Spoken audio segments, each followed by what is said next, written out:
Abra sua Bíblia em Isaías 50, versículo 10. Quem há entre vós que tema ao Senhor e que ouça a voz do seu servo, aquele que andou em trevas, sem nenhuma luz, confie em o nome do Senhor e se firme sobre o seu Deus. Se andar em trevas, quando não houver luz alguma, apenas confie no nome do Senhor. Vamos orar? Deus amado, Deus querido, aqui está o teu povo, os teus filhos, a tua igreja. Aqui está a tua filha, Senhor. Nada tenho a entregar se o teu Espírito não estiver sobre a minha vida, Senhor. Se o Espírito não falar através da minha vida. Nós entregamos a nossa vida diante de ti hoje. E que teu Espírito venha falar ao nosso coração. Nós estamos aqui porque nós sabemos de onde vêm palavras de vida eterna. Da onde vem o alimento que nós precisamos e desejamos essa noite. Manifeste o teu poder diante de nós. Abençoe o teu povo, em nome de Jesus. Amém. Amém. Glória a Deus. Quando nós lemos essa palavra, e quantas vezes nos encontramos assim? Quando falta portas, quando nós nos deparamos com situações frustrantes da nossa vida, com situações de escassez, e a palavra nos revela que basta acreditar no seu nome. E eu quero entregar uma chave, que na verdade não é novidade para ninguém, mas é uma grande chave que abre grandes portas. Quando a gente entende que isso é uma arma poderosa que Deus deixou para o teu povo, que é a fé. Porque como você acreditar no poder do nome de Jesus, nem apenas no seu nome, confiar, quando você está mergulhado no caos dos problemas, quando você está mergulhado, muitas vezes, nas dificuldades, quando você só consegue enxergar o impossível. Mas a fé, ela é um grande passaporte que Deus nos entregou. É um grande passaporte que nos leva a caminhar no impossível. Que nos leva a caminhar num cenário que aparentemente seria improvável nós estarmos vivendo quando os nossos olhos estão focados no nosso natural. A fé é o passaporte que nos leva a caminhar sobre o milagre. E é sobre isso que eu quero falar com você essa noite. E diante de uma situação de desespero, diante de uma situação de perda, eu quero falar com você hoje. Deus vai estar falando com o teu povo através da história dessa mulher, a sunamita. Abre comigo em 2 Reis 4, versículo 8. Aqui conta a história de uma mulher. E o interessante é que a Bíblia ela não fala exatamente o nome dela. Ela é chamada de sunamita devido ao lugar que ela mora, Sunem, que significa lugar de repouso. E a Bíblia conta que essa mulher, uma sunamita, ela via Eliseu, que era um homem de Deus, passando por esse lugar Sunem, para ir até o Monte Carmelo. Ele tinha que passar por Sunem para chegar até o Monte Carmelo, onde ele buscava a presença de Deus. E aquela mulher, não com os olhos naturais, mas eu creio com os olhos espirituais, ela observava Eliseu. E um dia ela chegou para o seu marido e falou assim: vamos fazer um quartinho aqui para esse homem, porque ali passa um homem de Deus. E o seu marido fez um quartinho, colocou uma cama, um cômodo, um luzeiro, uma bancada, e preparou para todas as vezes que aquele homem passasse por ali, ele tivesse um lugar para ele descansar. E a Bíblia conta que esse homem, ele se agradou muito daquele gesto de carinho daquela mulher, daquela preocupação. E ele queria fazer algo por ela. E Geazi, seu moço, que andava com ele, falou: ela não tem filhos. E ele começou a orar a Deus, pedindo que desse filhos àquela mulher. E dentro de 1 ano, aquela mulher teve um filho. A oração de Eliseu foi ouvida por Deus. E aquela mulher pôde ser mãe. Pôde ser agraciada por Deus, ser abençoada por Deus com a presença de um filho. E aquele lugar, Sunem, era um lugar muito rico no sentido de grãos. Ali era um lugar que tinha muitos grãos, muitas plantações. E esse filho dele, já maiorzinho, ele trabalhava com o pai. Muitas vezes ele ia trabalhar com o pai. E a Bíblia relata que ele teve uma forte dor de cabeça. E o pai leva para casa e o filho morre aos pés da mãe. No mesmo momento, essa mulher, ela coloca no coração o desejo de ir até Eliseu. E ela prepara suas jumentas, ela prepara os seus empregados. E o esposo dela fala assim: mas você vai até lá? E ela fala: tudo está bem. Eu fico imaginando essa mulher como mãe, e é uma perda incomparável, uma perda incalculável, imensurável. Diante de um cenário de morte, diante de um cenário de perda, diante de um cenário que não tinha mais o que fazer,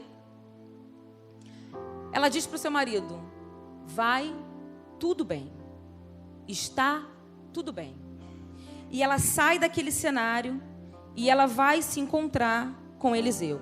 Chegando lá, Geazi pergunta para ela: como é que está seu esposo? Como é que está você? Como é que está seu filho? E ela diz: está tudo bem. Aquela mulher, ela não abriu a boca para murmurar, para questionar, para gritar. A Bíblia não relata isso. Ela só relata que aquele cenário que ela estava vivendo não era aquilo que estava no seu coração.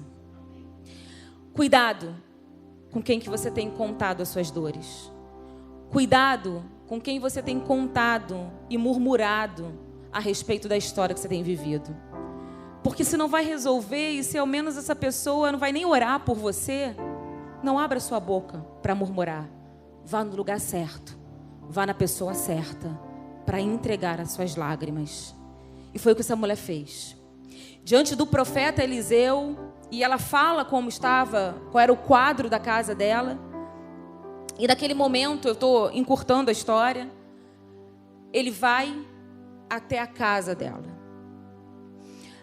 Entenda bem, quantas vezes a gente vive e quantos estão vivendo essa situação de morte, de escassez, de áreas que aparentemente já estão mortas, já estão zeradas, portas que já estão fechadas e que você não consegue nem ver saída.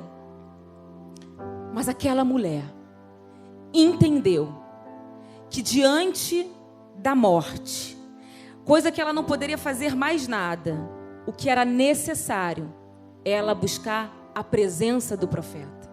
O que eu quero deixar para você essa noite: para de se lamentar diante do vale de ossos secos da tua vida.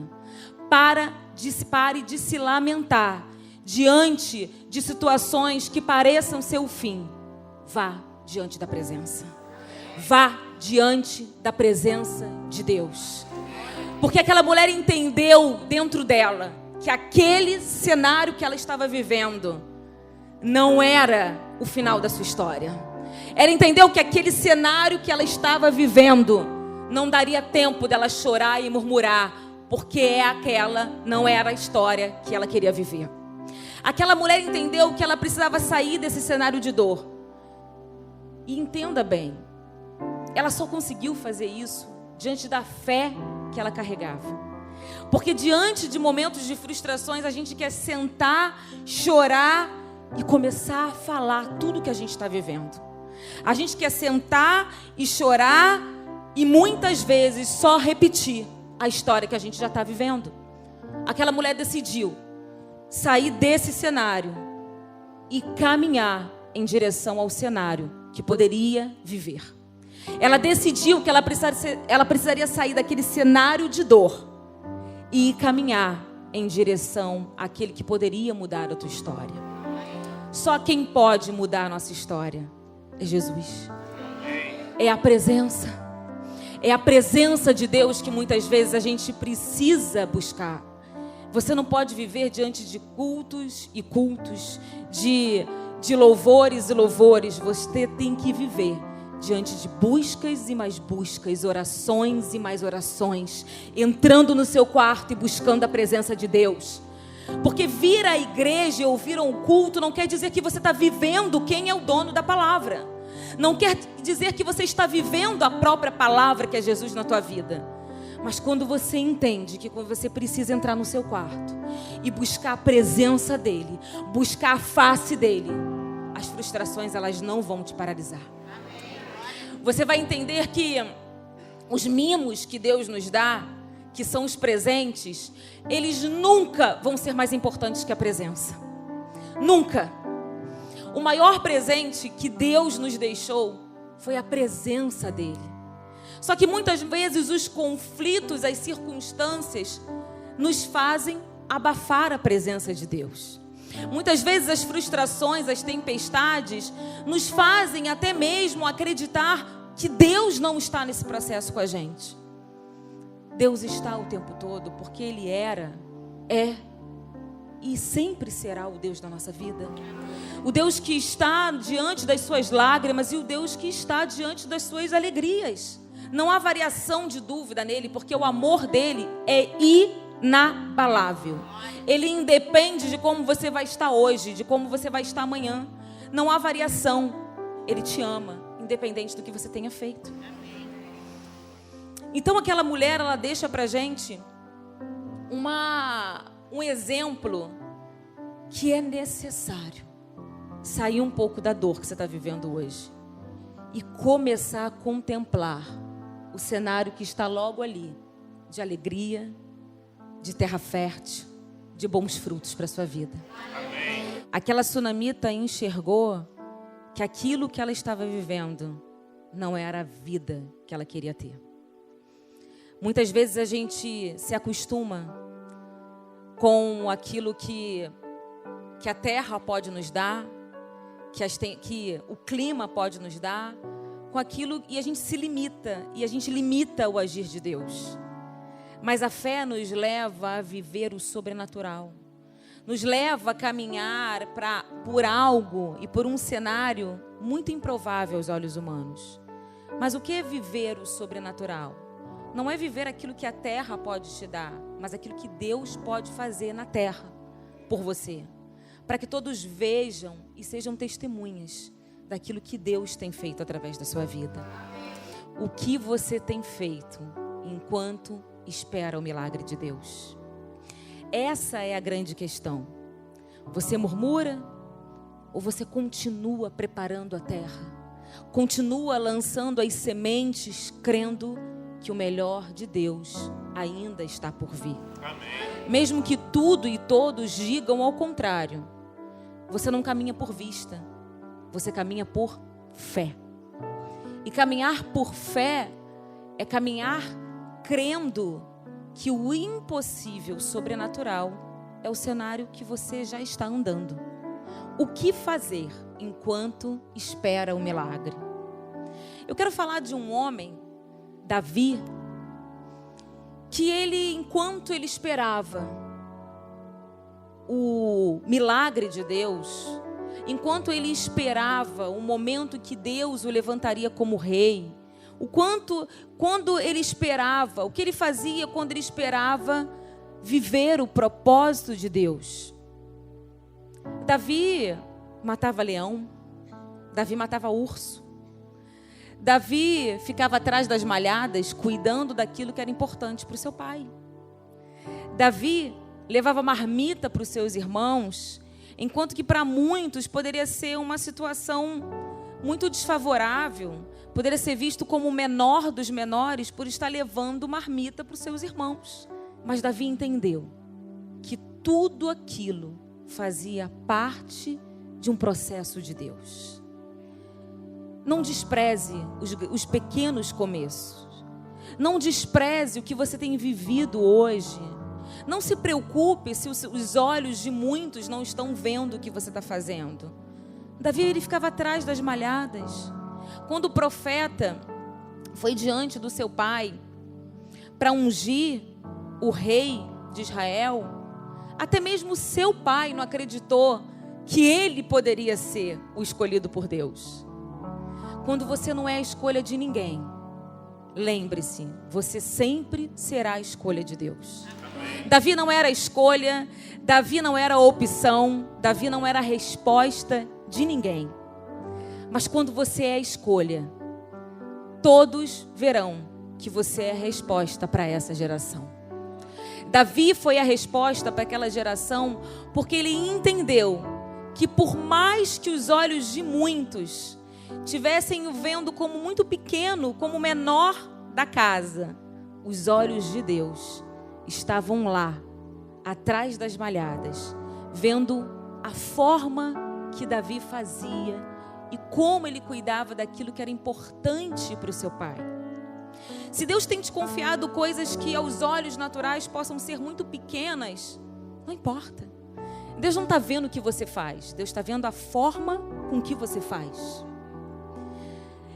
Davi, diante daquela função em onde ele obedeceu o pai e levou as marmitas, o alimento para os seus irmãos, ele obedeceu. Porque a obediência abre uma porta do sobrenatural na nossa vida. Só quem obedece consegue viver os propósitos de Deus.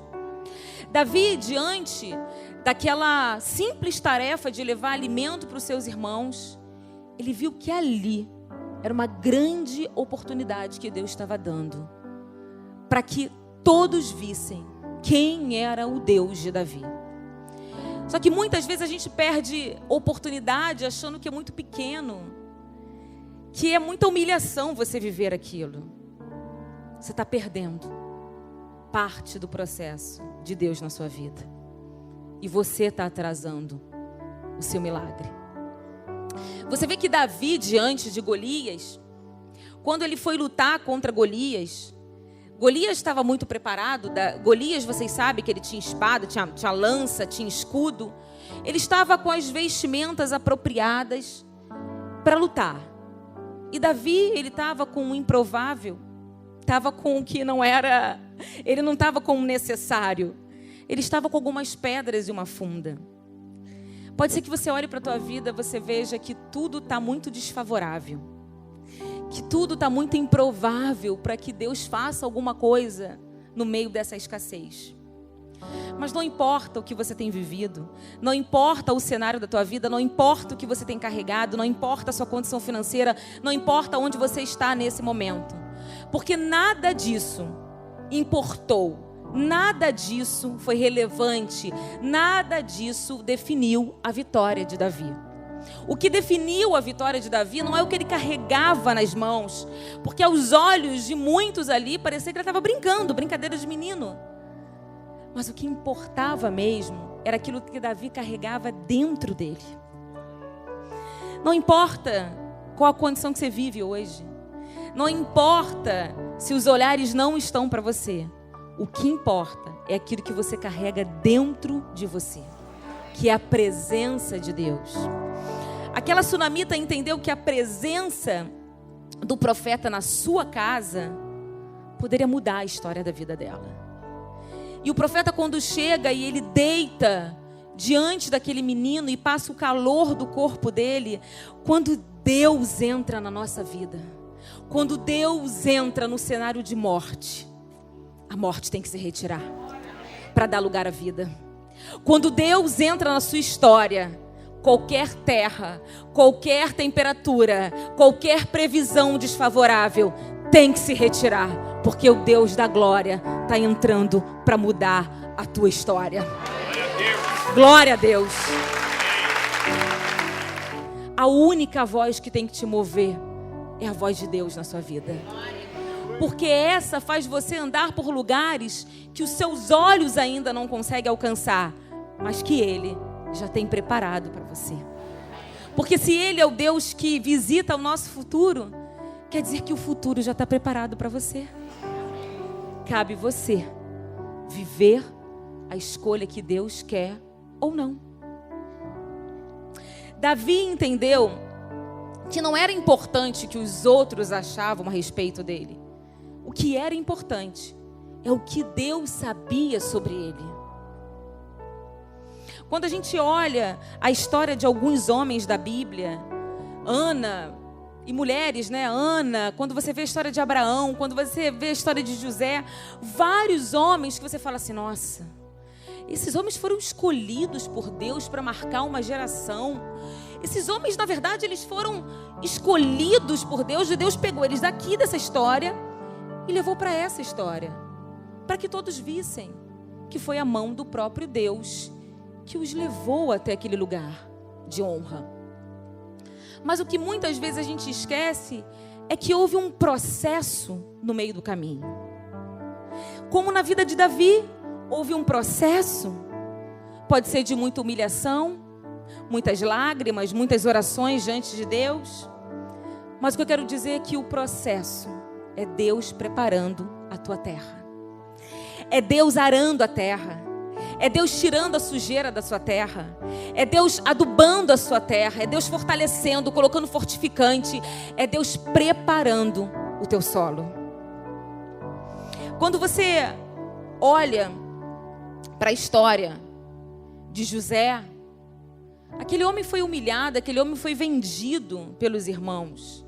Ele foi caluniado, ele foi humilhado, mas José, diante de todas as dores que ele viveu, ele conseguia olhar para a terra e já ver os celeiros cheios. Essa é a diferença de um homem que caminha por fé e de um homem que caminha por vista. Você decide. A escolha, a decisão está nas nossas mãos. Às vezes a pessoa olha a história da tua vida e fala assim, nossa, eu queria ter essa família. Eu queria viver o que você vive hoje, mas ninguém sabe o processo que você passou para chegar até aqui. E continua passando, né? Porque tudo na vida são com muitas lutas. E foram com muitas lutas, muitas lágrimas. Hoje eu vejo o louvor aqui, pessoas vindo louvar aqui. Isso é a resposta de muitas lágrimas e muitas orações. Vocês são as lágrimas que um dia nós derramamos no altar do Senhor. Vocês são a resposta de Deus. Deus sempre nos responde. Sempre nos responde. Mas assim como a terra dá o seu fruto no momento certo, porque há tempo para tudo, há tempo para plantar e há tempo para colher, e o tempo pertence a Ele. Mas eu entendi que durante todo esse processo, porque Deus poderia fazer de uma hora para outra, Deus poderia fazer de um mês para o outro, Deus poderia fazer em um ano, não poderia? Mas por que demorou tantos anos? Porque na verdade, antes dele dar os frutos, ele precisa preparar a nossa terra. Ele precisa preparar a gente. E eu entendo que eu não estou falando de uma estrutura física, porque tudo isso aqui é mimo de Deus, é presente de Deus. Eu estou falando de vidas, porque esse sempre foi o ponto forte das nossas orações. As vidas de Deus, que trouxesse a casa de Deus para nós cuidarmos e Deus nos capacitar. E hoje, eu olhando, né, para tudo isso que a gente está vivendo, Deus é um Deus que sempre nos surpreende. Não acredite você que você já fala, Senhor, mas eu estou orando há tantos anos. Olha quantas coisas eu já fiz para o Senhor. Porque a gente é assim, né, diante de Deus. A gente quer começar a, Senhor, você não está vendo? Eu mereço. E sabe o que eu entendo? Que quando você olha para a vida de Abraão, quando você olha para a vida de Ana era uma mulher que ela tinha sua madre cerrada. Ela não podia ter filhos. Mas não foi porque o inimigo fez isso na vida da Ana. A Bíblia diz que o próprio Deus cerrou a madre de Ana. Tem um propósito de Deus no que você está vivendo. E a Bíblia relata que Ana estava no templo orando a Deus. Ela queria ter um filho diante de todas as dores, diante de todos os deboches que ela vivia. Imagina a outra mulher poder dar um filho para o seu marido. Eu imagino como é que ela devia se comportar diante de Ana. Ana, me ajuda aí, você não tem nada para fazer, você não tem filho para cuidar, vai lavar essas fraldas. Eu imagino como que o conflito que a Ana vivia.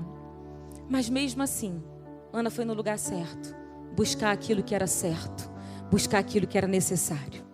E Ana foi até o templo do Senhor pedir um filho. E o mais lindo é que Ana, diante daquela dor, diante de daquele pedido que era tudo que ela queria, ela vai e ela promete entregar o seu filho, depois que ele desmamasse, no templo do Senhor. E Ana, ela não recebeu só um filho, ela recebeu Samuel, um profeta, no qual nós falamos dele até hoje. Sabe o que isso me diz?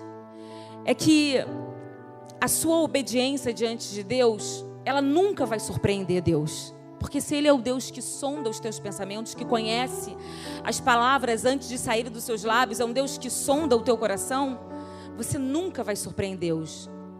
Mas saiba que toda vez que você obedecer, você vai se surpreender com aquilo que Deus vai fazer na sua vida. Todas as vezes que você obedecer, você vai se surpreender com aquilo que Deus vai fazer na sua vida. Quando a gente olha para a vida de Abraão, Abraão teve que entregar o seu filho muito amado, seu único filho, o filho da promessa. E ele, em obediência ao Senhor, ele era homem de fé. Ele vai e ele entrega aquele filho diante do Senhor como sacrifício.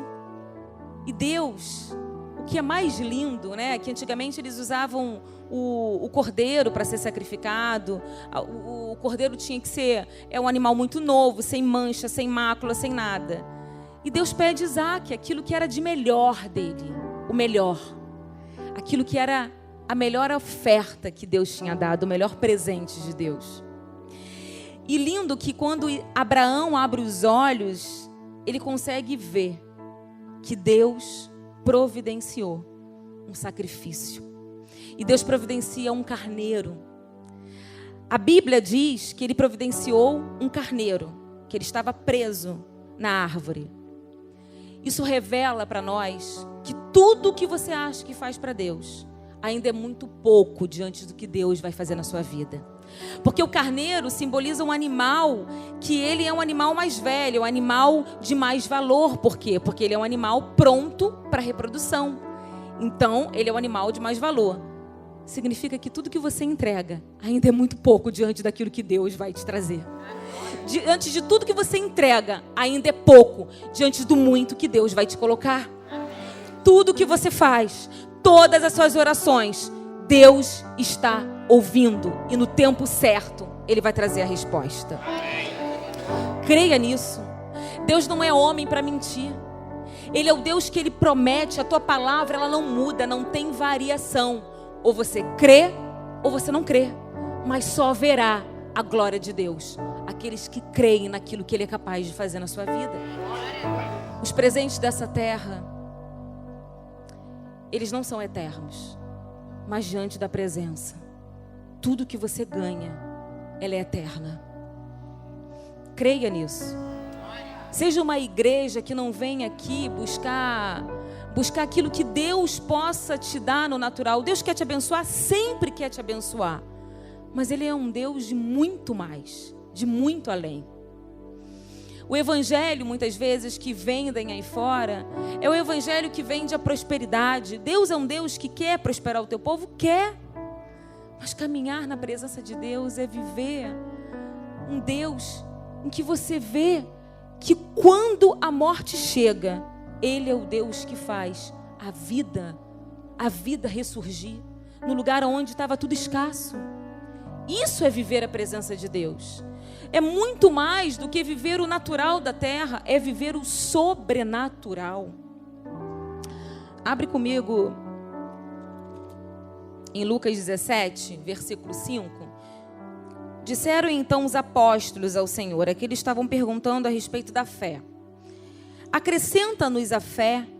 E disse o Senhor: se tivesseis fé como um grão de mostarda, dirias a esta amoreira: desagarrai-te daqui e planta-te no mar, e ela vos obedeceria. Por que é tão difícil acreditar que nós temos direito a viver essas promessas da Bíblia? Olha o que a palavra de Deus diz. Se você der ordens a essa moreira, arrancá-la, saia daqui e plantar ela no mar, ela vai obedecer. Porque a fé não é você olhar que aquilo não é possível, é você olhar que aquilo é possível, porque quem faz é Deus. E o interessante quando você fala plantar, quem planta uma moreira no mar? Ele não fala em você tirar uma moreira e você mandar e você lançar, joga no mar e ela vai continuar dando frutos. Não, é você plantar, ou seja, é você estabelecer, é você definir ali que naquele lugar que parece ser desfavorável, onde só tem água, é aquele lugar que certamente ela vai frutificar. Porque não há impossibilidades, não há o inesperado, não há o improvável, não há nada que surpreenda Deus, não há nada que limita o poder de Deus. Mas nós limitamos o agir de Deus quando duvidamos que somente se crermos no teu nome, tudo mudará. Porque não é o que você diz, mas em nome de quem que você diz para a moreira sair? Porque a fé em Deus, eu não estou falando de uma fé no natural, eu estou falando de uma fé no sobrenatural. A fé em Deus é você acreditar que basta uma palavra e quem vai providenciar é Ele, não é a terra. Por que você não tem declarado vida na sua casa? Por que você não tem pedido para Deus arrancar esse câncer da sua vida? Quando você vai para o Salmo 139, versículo 7, aqui fala sobre a onipotência, a onipresença de Deus, a onisciência de Deus. Quando ele fala, para onde me irei do teu espírito? Ou para onde fugirei da tua face? Se eu subir ao céu, tu ali estás. E se eu fizer no abismo a minha cama, eis que tu ali também estás. Até ali a tua mão me guiará e a tua destra me sustentará. Se disser, de certo que as trevas me encobrirão, então a noite será luz à roda de mim. Nem ainda as trevas me escondem de ti, mas a noite resplandece como o dia. As trevas e a luz são para ti a mesma coisa. O que Davi estava dizendo aqui é que, sabe, nos lugares mais improváveis, ele fazia a cama dele no abismo. Ele subir aos altos céus, sabe, lugares improváveis. É justamente ali onde Deus pode te colocar. O que Davi estava dizendo é que nada surpreende Deus. Não importa o que você tem vivido, importa você saber o que Deus diz a teu respeito. O que Davi entendeu é o seguinte: não importa o que eu estou vivendo agora, não importa que eu não tenha sido a escolha de ninguém, não importa que os meus irmãos são vistos por muitos, o que importa é o como Deus me vê. O que importa é o que Deus diz a respeito da minha vida, o que Deus diz a respeito dessa situação. O que eu quero deixar para você essa noite é o seguinte: não importa o que a medicina tem dito para você. Não importa o que a sua condição financeira diz. Não importa o que a tua família diz sobre você. Não importa o que falam sobre você no seu trabalho. Não importa a situação que você tem vivido. O que importa é o que Deus diz. E sabe o que Deus diz? Câncer, vai embora. Terra, produz agora e dê fruto para os meus filhos. Sabe o que Deus diz a teu respeito? Que Ele vai te levar a um lugar de honra. Porque Ele gosta de usar as coisas loucas para confundir os sábios. Ele gosta de pegar aquele que não é nada, que ninguém olha, e colocar no lugar de destaque. Sabe para quê? Para dizer que foi Ele quem fez. E é isso que Ele vai fazer na tua vida. Amém. Aquela mulher entendeu que ela só poderia viver um cenário totalmente diferente daquilo que o coração dela, a alma dela estava sentindo, se ela continuasse plantando, se ela continuasse entendendo que era necessário caminhar em direção à presença. Continua plantando, continua lançando as sementes, continue crendo no poder de Deus da tua vida, porque diante da presença do Senhor, não há medicina que pode paralisar o agir de Deus. Não há diagnóstico que pode definir o sobrenatural de Deus na tua vida. Amém. Não há condição financeira que possa definir a tua história quando Deus já escreveu linhas a teu respeito dizendo que você não é vencedor, não. Você é mais do que vencedor em Cristo Jesus.